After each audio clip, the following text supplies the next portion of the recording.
네, 오늘 누가복음 12장 13절부터 21절까지 우리가 읽었는데요. 한 사람이 예수님 앞에 나와서 선생님, 내 형을 명하여 유산을 나와 나누게 하소서 하고 질문을 했어요. 그거에 대해서 예수님이 지금 비유로 들어주신 게 이 어리석은 부자 얘기입니다. 자, 지금 이스라엘의 상속법은 형이, 맏아들이 다른 동생들보다 2배를 가져요. 2배를. 그러니까 예를 들어서 형이 있고 동생이 있다 그러면 그 형은 3분의 2를 갖고 동생은 3분의 1을 갖는 거죠. 그리고 동생이 둘이 있다 그러면 형이 반을 갖고 나머지 4분의 1씩 동생들이 이렇게 나눠 갖는 거예요. 그러니까 2배를 갖는 거예요, 다른 동생에 비해서. 그런데 이 형은 욕심이 굉장히 많았던 것 같아요. 그것조차 안 줄라 그러는 거예요, 지금. 당연히 하나님의 말씀에도 어긋났고 이때 사회법에도 어긋났어요. 그러니까 이 지금 동생이 나와서 형을 지금 예수님한테 이르는 거죠, 한마디로. 그렇죠? 선생님, 내 형을 명하여 유산을 나와 나누게 하소서. 아마 예수님이 개인적으로 이 형하고 동생을 알았을 수가 있어요. 모르는 사람한테 그러지는 않잖아요. 그렇죠? 그러니까 지금 예수님한테서 얘기를 하고 있단 말이에요. 그런데 예수님은 지금 당연히 동생이 지금 틀린 게 없는데 뭐라고 얘기를 하십니까? 이 사람아, 누가 나를 너희의 재판장이나 물건 나누는 자로 세웠느냐? 예수님이 이렇게 말씀을 하세요. 얼마나 섭섭했겠어요, 이 동생이. 그런데 예수님이 지금 말씀하는 건 지금 다른 데 있단 말이에요. 그러면서 지금 이 부자, 어리석은 부자에 대해서 얘기를 하는 거예요. 부자가 소출이 지금 요즘이 지금 한참 수확 기간이겠죠, 그렇죠? 풍년이 들어가지고 뭐 너무 많이 이제 창고에 들여놓을 데가 없어요. 야, 이거 어떻게 할까? 이거 어떻게 했으면 좋을까? 그러면서 야, 이렇게 하자. 창고를 더 크게 짓자. 더 크게 짓자. 그런데 여러분, 여기서 우리가 잊지 말아야 될 게 뭐냐면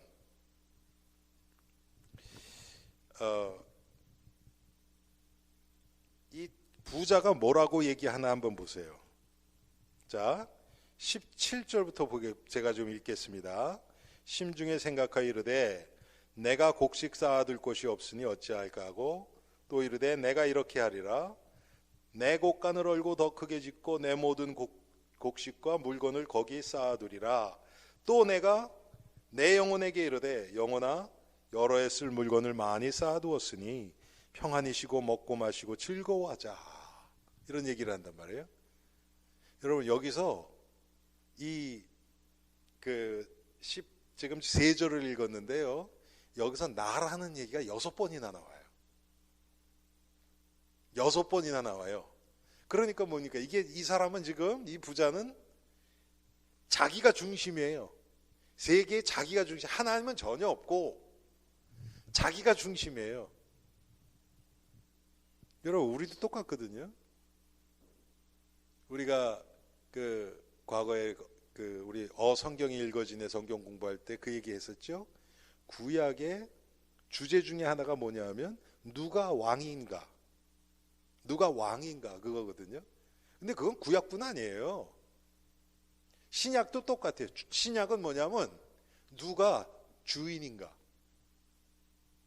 여러분, 우리가 예수님을 구원자와 주인으로 우리가 믿고 따르는 거예요. 그래서 구주로 그렇게 얘기하죠. 영어로 Lord and Savior. 그런데 Savior, 구원자라는 것은 예수님이 나를 구원하신 구원자다. 그것은 사실은 나하고는 전혀 상관없이 일어나요. 하나님의 은혜로 나를 구원하신 거니까. 그렇죠? 그런데 나의 삶의 주인인 것은 이건 달라요. 내 삶에 한마디로 얘기하면 뭐냐면요, 누가 내 인생의 결정을 내리는가? 누가 내 인생의 결정을 내리는가? 여러분, 우리 오늘 하루도 많은 결정을 하고 지금 여기 왔어요. 제가요, 확실히 이렇게 좀 점점 나이가 들면서 나이 든다는 거 느껴지는 때가 뭐냐 하면, 운전하면서 차선 바꿀 때예요. 젊었을 때는 뭐 착착 그냥 기가 막힌, 제가 뉴욕에서 운전을 배웠으니까, 요즘은요, 보고 또 보고 굉장히 이렇게 조심스러워져요. 보세요. 언제 들어갈까? 이것도 결정이에요. 그렇죠? 이것도 결정이에요. 근데 그런 데는 우린 예수 그리스도하고는 전혀 상관없이 큰일 날 뻔했네, 이러고 있거든요, 우리가. 그런 건 그렇게 별로 중요하지 않으니까. 우리 인생의 중요한 것들, 주님이 결정하시는가? 내가 결정하는가? 그런데 이 어리석은 부자는 보니까 전부 자기의 나. 얼마나 자기 자신에 대해서 자부심이 있었겠습니까? 왜 그렇습니까? 자기가 운영을 잘해서 좀 땅도 많이 있고 종들도 있고, 또 거기다가 이제 이 풍년이 들었어요. 창고에 드릴 게 없을 정도로 그렇게 풍년이 들었어요.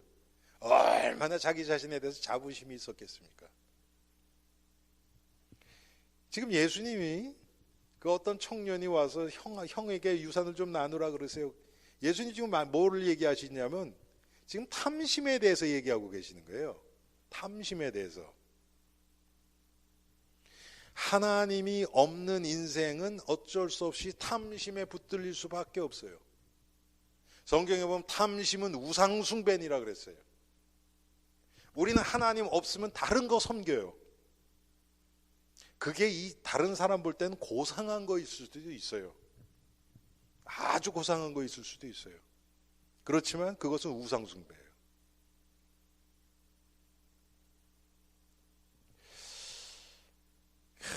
이 사람이 17절에 보니까 심중에 생각하여 이르되, 마음속으로 깊이 생각하는 거예요. 지금 이 사람 생각은 이거예요. 지금 어떻게 하면 이 세상의 지금 것들을 잘 관리를 하고, 지금 우리말로 얘기하면 어떻게 돈을 잘 굴려서 부풀리고 손해 안 가고, 여러분 지금 다 우리가 그 기준 가운데 살아요.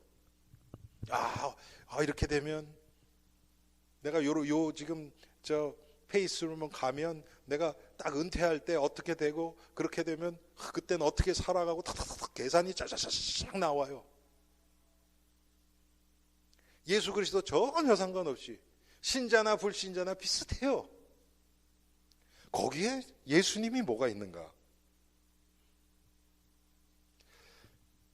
저는요, 여러분, 은퇴 그러면 연금 해놓으면 안 된다 그런 얘기하는 건 전혀 아니에요.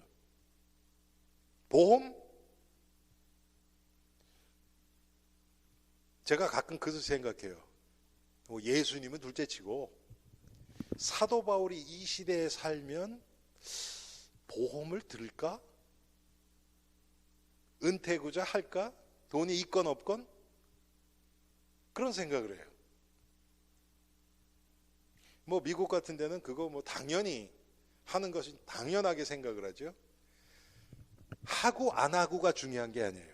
예수님도 지금 이거예요. 분명히 형이 잘못했는데 그 형이 잘못했다, 그래 너는 얼마나 마음고생했냐. 예수님 그렇게 두둔하지도 않고, 지금 동생이 왜 형이 유산을 안 나눈다고 와서 예수님한테 일릅니까? 일르는 동생이나 유산을 안 나누는 형이나 똑같은 세계에서 똑같은 탐심 가운데서 일어나는 이 마음의 반응 아닙니까? 그렇죠? 똑같아요. 틀린 거 하나도 없어요. 그러니까 예수님이 지금 그거에 대해서 얘기하는 게 아니에요. 그 안에 이 동생이 지금 가지고 있는 마음 속에 왜 형이 유산을 안 나눈 것 때문에 그렇게 속상해하고 형을 미워하고 이럴 수밖에 없는 그 마음을 지금 예수님이 얘기하시는 거예요. 그런 자들은 세상 거 걱정합니다. 여기 심중에 생각하여 이르되 내가 곡식 쌓아둘 곳이 없으니 어찌할까. 예. 이 세상에 많은 사람, 야 나는 그런 걱정 좀 해봤으면 좋겠다, 그런 사람도 있을 거예요.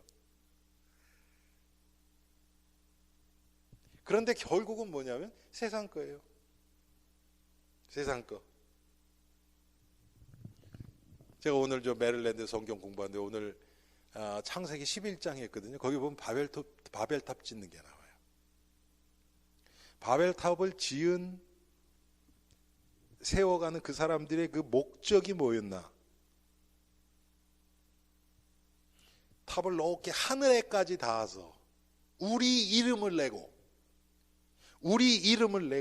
흩어짐을 면하자, 그거거든요. 여러분, 우리도 똑같아요. 지금 이 사건이나 바벨탑 쌓은 사람들이나 똑같은 거예요. 지금 이게 자기 생각, 자기 능력으로 지금 자기 미래를 어떻게 좀 해보겠다는 거예요. 바벨탑 쌓는 사람들을 보세요. 그 바로 전에 무슨 사건이 있었습니까? 노아의 홍수 있었어요. 노아의 홍수. 물로 이 세상에 있는 사람이 다 죽었어요. 노아 가족 8만 빼놓고. 그런데 그 8명 아들 셋 가정을 통해서 지금 많은 사람이 이렇게 또 그렇게 번식을 한 거예요. 그런데 그 사람들 생각에 뭐가 딱 들어갔냐면, 야, 우리가 탑을 높이 쌓아서 이제 홍수가 와도 죽지 않도록 하늘에까지 닿게 하자, 바벨탑을. 지금 그거예요. 그러면서 우리 이름도 좀 내자. 여러분, 하나님이 손을 대시면 여러분, 그게 인간이 그걸 막을 수 있습니까? 절대로 안 돼요. 어떻게 해서든지 좀 해보겠다는 거예요. 성경에 보면 그런 예들이 참 많이 나옵니다.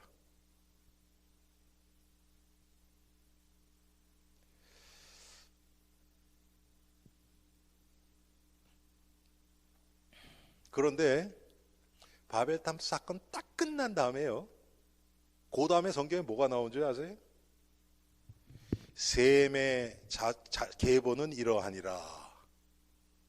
그게 나와요. 노아의 세 아들 있잖아요, 그렇죠? 셈과 함과 야벳이거든요. 근데 셈의 계보는 이러하니라. 그래서 셈부터 시작해서 쫙 해서 어디까지 가냐 하면 아브라함 태어나는 데까지 딱 가요. 이게 하나님이 하시는 일이에요. 왜 아브라함까지 그렇게 가게 하시는가? 자, 바벨탑 사건을 통해서 언어가 혼란하게 됐어요. 그렇죠? 많은 언어가 생겼단 말이에요. 그러니까 보세요. 사람들이 많이 바벨탑을 중심으로 해서 많은 사람들이 있었는데 어느 날 갑자기 말이 안 통하는 거예요. 말이 안 통해요, 자기네끼리.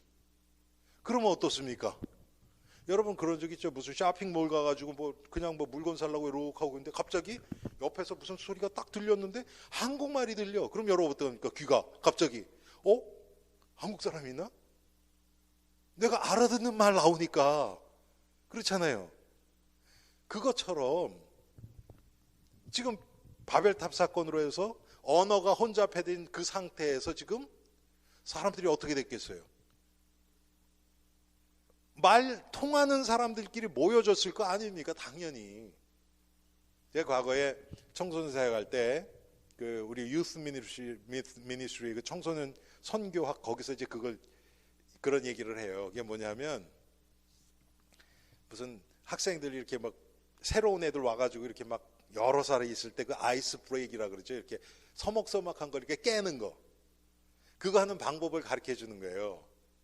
그런데 어떻게 하냐면 뭐 한 40명이 있다. 그러면 1부터 1, 2, 3, 4, 1, 2, 3, 4, 1 10개, 2 10개, 3 10개, 4 10개를 이렇게 다 종이에다 써서 다 접어서 그걸 뽑는 거예요. 뽑고 아이들한테 눈을 다 가려요. 눈을 다 가려요.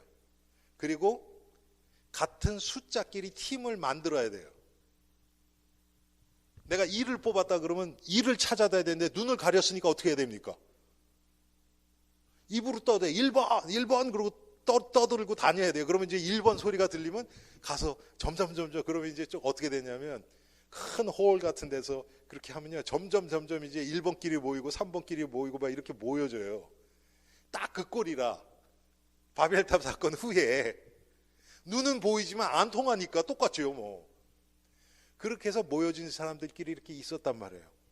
이제 어쩔 수 없이 말 통하는 사람이랑 살아야지요. 그렇게 하다 보니까 거긴 너무 복잡해. 그러니까 우리는 좀 저쪽으로 가자. 그래서 흩어지는 거예요. 여러분, 하나님의 계획은 처음부터가 흩어짐이에요. 처음부터가. 창세기 1장 28절부터가 계속 흩어지는 거예요.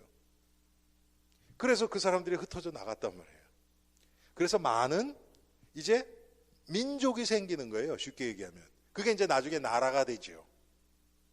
그래서 그때 바벨탑부터 시작해서 이제 여러 민족이 생기는데 그 중에 하나가 뭐냐면 셈의 자손을 통해서 나온 아브라함이라는 사람을 중심으로 이제 한 민족이 생기는 거예요. 성경은 그것을 얘기를 하는 거예요. 왜 그렇습니까? 하나님의 관심은 딱 뭐냐면 모든 구약의 관심은 메시아 예수 그리스도가 오는 거기에 딱 돼 있거든요. 그 많은 민족 가운데서 하나님은 아브라함을 택해서 예수님이 오게 하시니까 아브라함을 쫙 집중해갖고 아브라함을 딱 오게 하신단 말이에요. 그래서 이제 이스라엘이라는 유대 민족이 시작되는 거예요. 그래서 거기서는 또 유대 민족 가운데서 또 많이 갈라져 나가죠. 막 그러는데 결국 뭘로 그게 딱 초점이 맞춰집니까?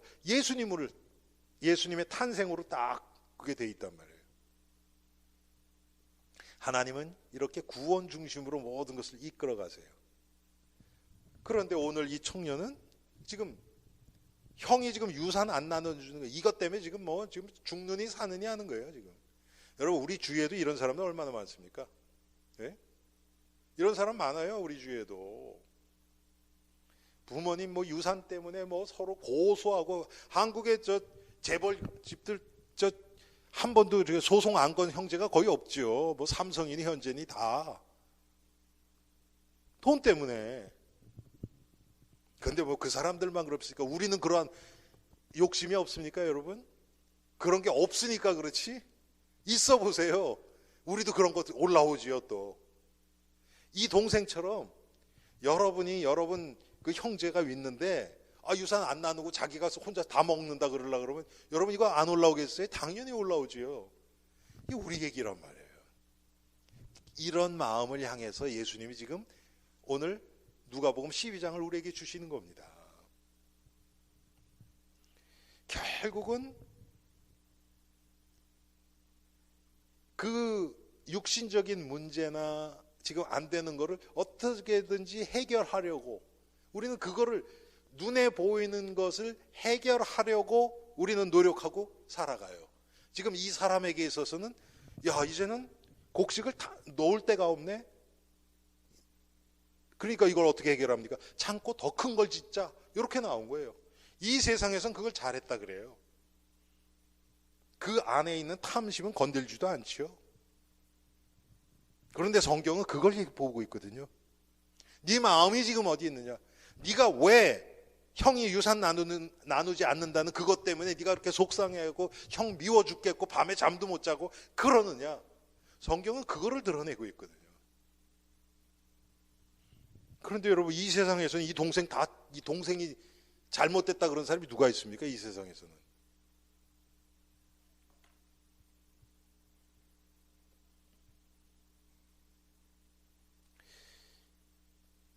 그러고서 결국 흘러가는 게 뭐예요? 여러분 그렇게 해서 뭐 할 거예요 이제? 19절에 내가 내 영혼에게 이르되 영혼아 여러 해 쓸 물건을 많이 쌓아두었으니 평안히 쉬고 먹고 마시고 즐거워하자 하리라. 결국 이거예요. 예. 결국 잘 먹고 잘 살고 그거예요. 그냥 결국은 글로 다 들어가 버려요. 근데 여러분 여기 말이 영혼이지 이게 영혼입니까? 육신이지? 그렇죠. 예.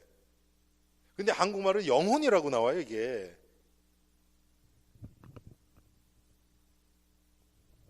여러분, 우리가 지금 왜 살고, 왜 더 많이 가지려고 하고, 왜 더 좋은 거, 더 좋은 집, 좋은 차, 뭐, 더 좋은 거, 더 맛있는 음식, 더 좋은 옷, 왜 사람들이 그렇게 더 좋은 거 합니까?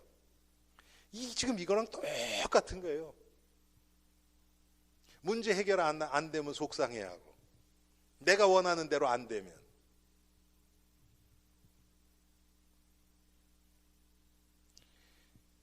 이 사람이 이렇게 해서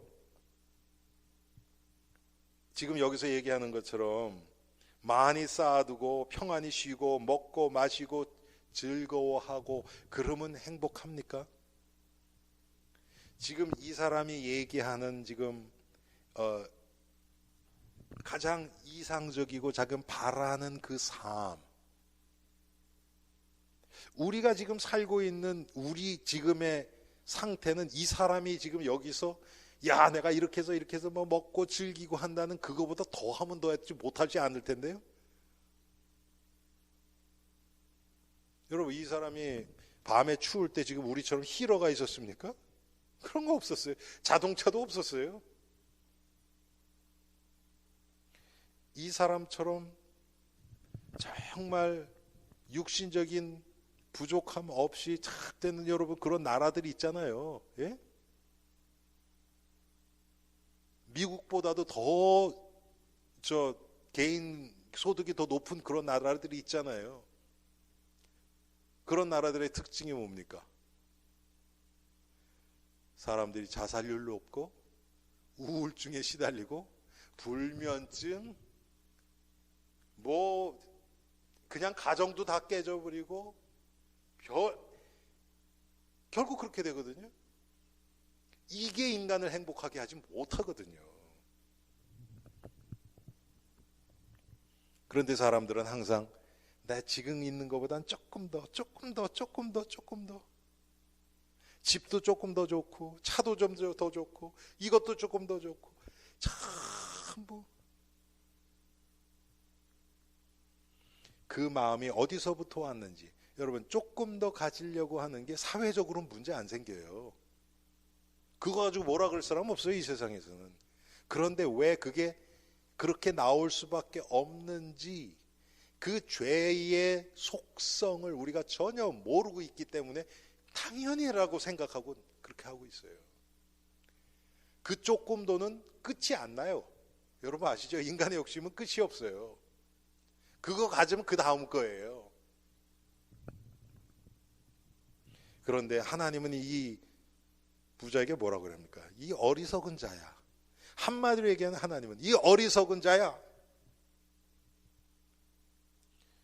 이 사람이 세상 기준으로 보면 똑똑한 사람이고 능력 있는 사람이에요. 하나님 보실 때는 어리석다 그러는 거예요.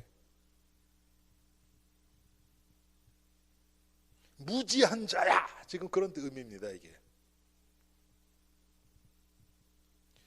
시편에 보면 14편에 보면 무슨 얘기가 나옵니까?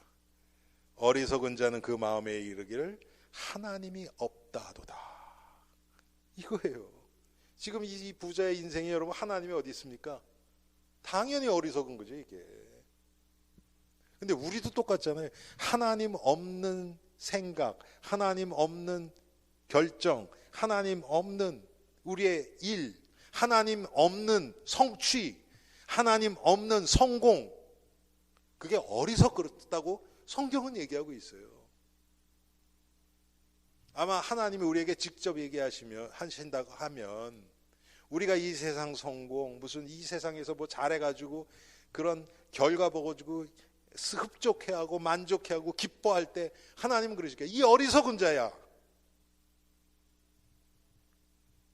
왜 그렇습니까?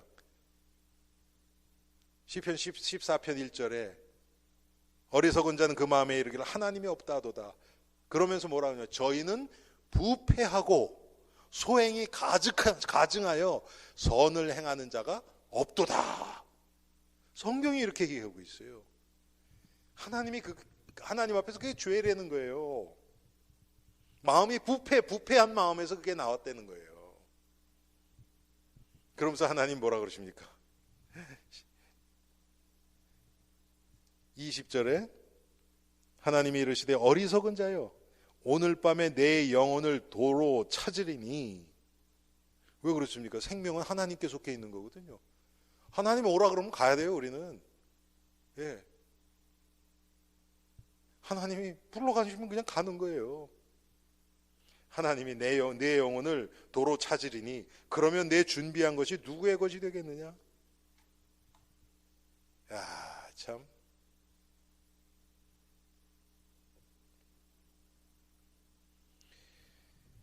하나님이 우리를 부르신 날이 반드시 있다고 얘기하십니다. 이것을 야고보서 4장에는요 아주 자세하게 풀어놨어요. 지금 이 부자의 상황을 제가 좀 읽어드릴게요. 4장 13절부터 16절까지 들으라 너희 중에 말하기를 오늘이나 내일이나 우리가 아무 도시에 가서 거기서 1년을 유하며 장사하여 이를 보리라 하는 자들아 내일 일을 너희가 알지 못하는도다. 너희 생명이 무엇이뇨? 너희는 잠깐 보이다가 없어지는 안개니라. 너희가 도리어 말하기를 주의 뜻이면 우리가 살기도 하고 이것저것을 하리라 할 것이거늘 이제 너희가 허탄한 자랑을 자랑하니 이러한 자랑은 다 악한 것이라. 여러분 우리가 이렇게 살고 있잖아요. 아 이럴 땐 내가 이렇게 하고 앞으로 몇 년 안에 뭐 해서 뭐 어떻게 하고 다 여기서도 그러잖아요. 1년 동안 가서 장사하고 뭐 해서 내가 얼마 남겼고 뭐 꿈에 부푼 거죠.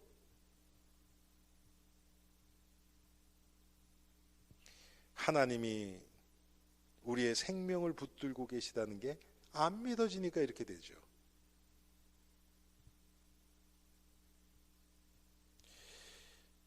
내 뜻하고 내 뜻대로 사라지지 않죠.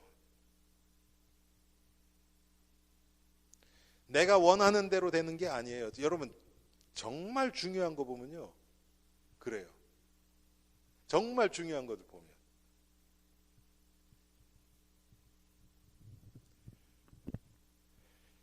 참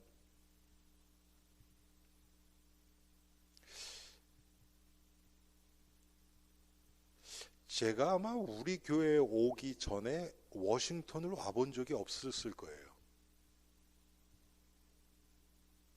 우리 교회 오기 전에는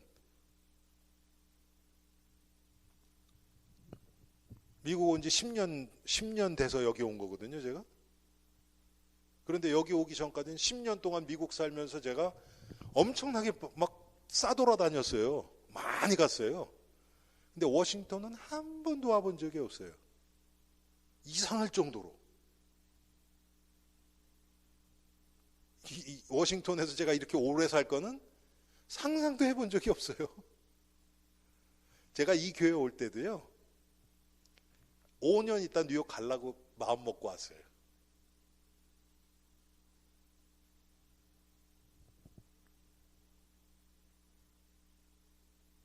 뭐 목사 될 생각은 더더욱 없었고요. 뭐 좋은 거 안 좋은 거 그런 걸 다 떠나서 내 계획대로 내 인생이 가지가 않죠. 여러분 인생 생각 보세요. 그게 무슨 우리가 뭐 선하고 악하고 그거하고 상관없어요. 결국은 하나님이 문을 열어주시면 되는 거고 그렇지 않으면 안 되는 거구나. 그 고백을 할 수밖에 없죠. 아무리 내가 노력해서 쌓아놔도 그것이 내 거라는 보증이 없어요. 저는 이민 생활하면서 잔뜩 벌어놓고 진짜 잔뜩 벌어놓고 이제 죽을 때까지 일 안 해도 다 그래가지고 early retirement, 은퇴 이제 일찍 조기 은퇴라 그러나요? 그러고서 뭐 골프장 안에 있는 집 사놓고 뭐 착 해놨다가 6개월 만에 암 진단 받고 1년 만에 간 사람, 뭐 이런 식으로 그런 케이스들을 제가 여러 번 봤거든요.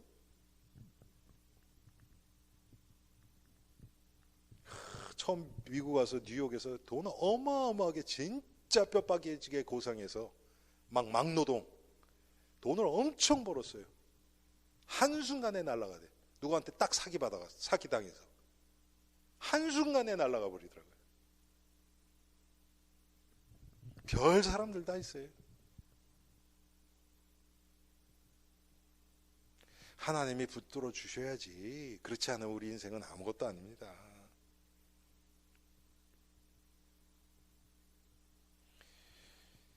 그런데 이게 안 보이거든요, 사람들이. 특별히 욕심에 잡히면 봐야 될 게 안 보이고요, 안 봐야 될 게 자꾸 보여요. 저도 이렇게 살아가면서 사기당한 사람들을 조금 봤어요. 제가 가까운 사람들도 있었고, 예. 진짜 안타까운 게 뭐냐면, 제가 아는, 지금 떠오른 사람이 두 사람이에요. 거의 비슷한 케이스. 그게 뭐냐면, 이민 와서 뼈 빠지게 일해서, 진짜 뼈 빠지게 일해서, 그래도 꽤 많이 모아놨어요. 정말 한 두 케이스 다 제가 알기엔 한 밀리언 정도. 사실 바닥서부터 밀리언 모으는 거 쉽지 않습니다. 예. 그러고서 이제 다 은퇴하고서 자식한테 딱 넘겨줬네. 2년 3년 안 돼서요, 싹 털어먹은 건 제가 지금 개인적으로 아는 케이스만 두 케이스 있어요.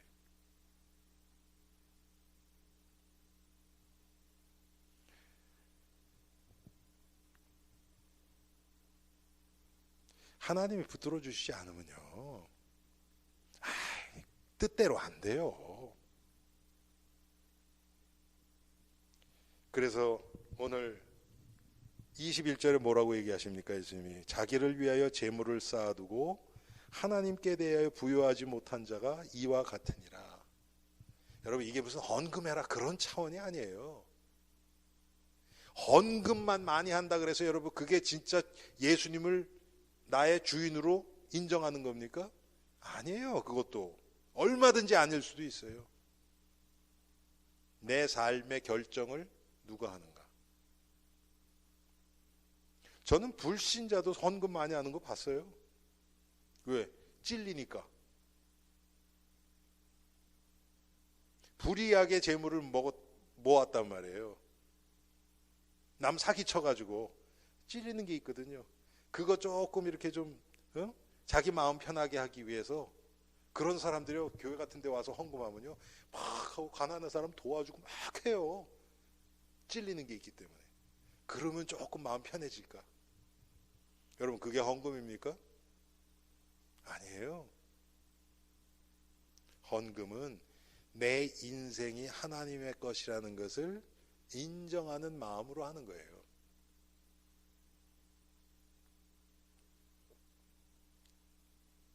자기를 위해서, 자기가 자기의 주인이 되어서, 아까 얘기했잖아요.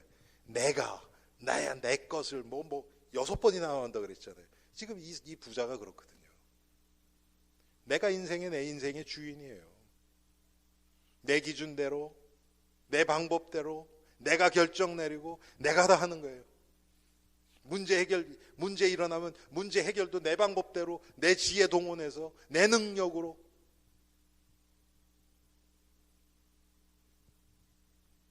하나님 앞에서 사는 인생이 아니라 내가 중심이죠. 나 중심.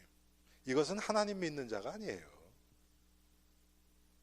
주님이라고 부르면 안 돼요. 그러면 왜? 주인이 아닌데. 예수님이 내 주인이 아닌데.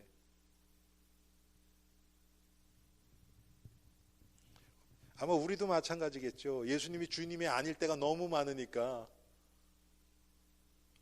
우리가 솔직하다면, 예수님, 내가 예수님을 진짜로 주님이라고 부르고 싶어요. 그게 솔직한 고백이겠죠. 저는 그런데 평생 신앙생활하면서 그렇게 고백한 사람 한 사람도 못 봤어요. 그냥 자연스럽게 주님, 주인이 아닌데 예수님을 나의 주인으로만, 정말 그렇게 100%는 못 살아요, 인간이. 그렇지만 예수님이 정말 나의 주인이 되기를 소원합니다. 이 마음 중심으로 살아간다면 뭐 문제될 게 뭐가 있어요? 이제 주인이 나를 다 돌봐주시고 책임져 주시는데, 그게 신앙생활인데. 그런데 오늘 이 동생처럼, 형처럼, 이 부자처럼 욕심에, 이 탐욕에 딱 잡혀버리면 아무것도 안 보이죠.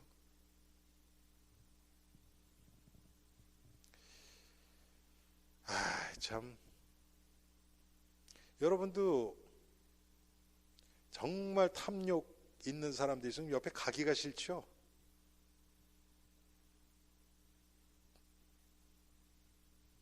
모든 거 돈으로 계산해 갖고 막 그렇게 하는 사람.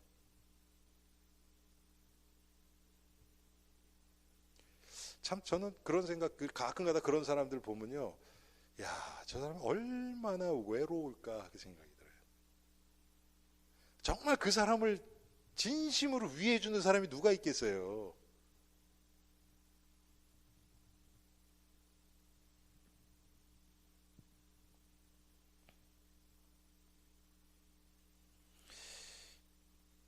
우리가 하나님 앞에서 오늘 이 부자와 또 그 예수님 앞에 나온 이 동생, 자기 형을 명해서 유산을 나눠달라고 한 이 동생, 이 모습을 보면서 우리가 지금 이렇게 이 기준 가운데서 얼마나 찌들어서 살아가고 있습니까? 여러분, 지금 이 기준대로면요, 예수님이 십자가에 달리실 필요가 없어요. 은혜라는 게 지금 여기서는 전혀 없잖아요.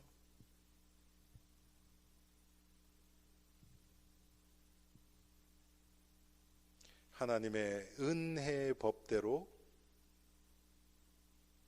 하나님 앞에서 행하면서 사는 거예요.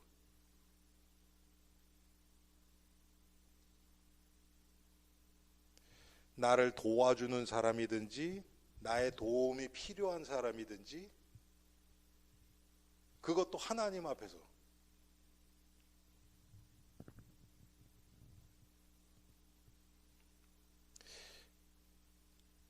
하나님은 우리의 그런 도움을 받기도 하고 도움을 주기도 하고 하는 이런 관계를 통해서 하나님 복음을 드러내시기를 원해요. 내가 복음을 깨달아가고 또 나를 통해서 복음이 흘러나가기도 하고 또 다른 사람을 통해서 이 하나님이 하시는 일을 또 보기도 하고, 하나님이 원하시는 게 그거예요. 그래서 내가 하나님 앞에서의 그런 마음을 중심으로 살아갈 때 나를 통해서 그리스도가 드러나시지요. 부자여야만 그리스도가 드러나고 가난하면 안 되고 그런 게 전혀 아니에요. 전혀 그렇지 않아요. 여러분, 누가복음 16장에 보면 거지 나사로와 부자 얘기도 나오잖아요. 그렇죠? 거기서 부자는 지옥가에 있어요. 나사로는 아브라함 품에 안겨 있어요.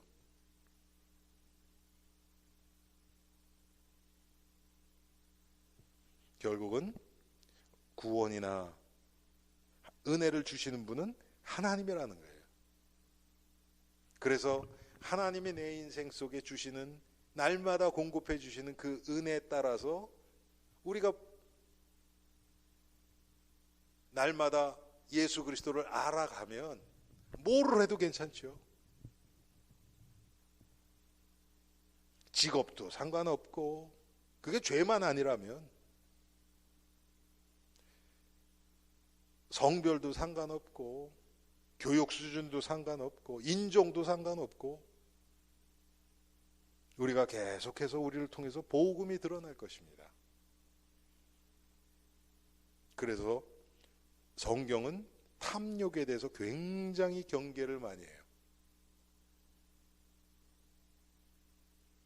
재물에 대해서 너희가 하나님과 재물을 겸하여 섬길 수 없다. 아주 하나님하고 딱 비교를 해서 얘기를 해버리잖아요. 그 정도로 우리의 관심이나 마음을 뺏어갈 수 있는 그게 재물이죠. 우리가 오늘 누가복음 12장 말씀 통해서 정말 나에게도 이런 욕심, 탐욕, 이 세상 것, 이 향하는 마음, 복음과 전혀 상관없이 내가 내 인생의 주인이 돼서 예수님하고 아무 상관없는 그런 부분들, 그런 때가 얼마나 많이 있습니까? 이런 우리 자신이 보여지고 예수님을 진심으로 주님으로, 주인으로 고백하고 또 따를 수 있는 그런 우리가 되기를 주님의 이름으로 축원합니다. 하나님, 오늘 누가복음 12장 말씀을 통해서 정말 우리가 너무나 붙잡혀 있는 이 물질, 이 세상, 성공, 쾌락, 사람들의 인정, 하나님, 결국은 예수님이 내 인생의 주인이 되지 않아서 생기는 결과인 줄 알고 주님 앞에 고백합니다. 하나님, 정말 믿음 없는 우리들을 불쌍히 여겨주시고 작은 것부터 예수 그리스도 앞에 내려놓을 수 있는 저희들이 되게 하옵소서. 하나님, 오늘 본문에 정말 세상적으로 보면 남들이 다 부러워할 그런 조건을 가졌던 이 어리석은 부자, 이 자를 향해서 하나님은 이 어리석은 자야, 오늘 내가 내 영혼을 부른다면 그것이 무슨 소용이 있겠느냐. 하나님이 말씀하셨습니다. 주님, 우리가 만년 살 것처럼 계획하고 또 노력하고 하나님, 그러면서 하나님을 잊어버립니다. 노력이 나쁜 것이 아니고 노력해서 나타나는 결과나 또 결과로 얻어진 것을 간직하게 하시는 분도 하나님이심이 믿어지고 고백되어지게 하옵소서. 그래서 우리 인생이 하나님의 것인 것을 기억하고 하나님의 인도 따라 나를 위한 삶이 아니고 복음을, 예수님을 위한 삶을 살아가게 하옵소서. 예수 그리스도 이름으로 기도합니다. 아멘.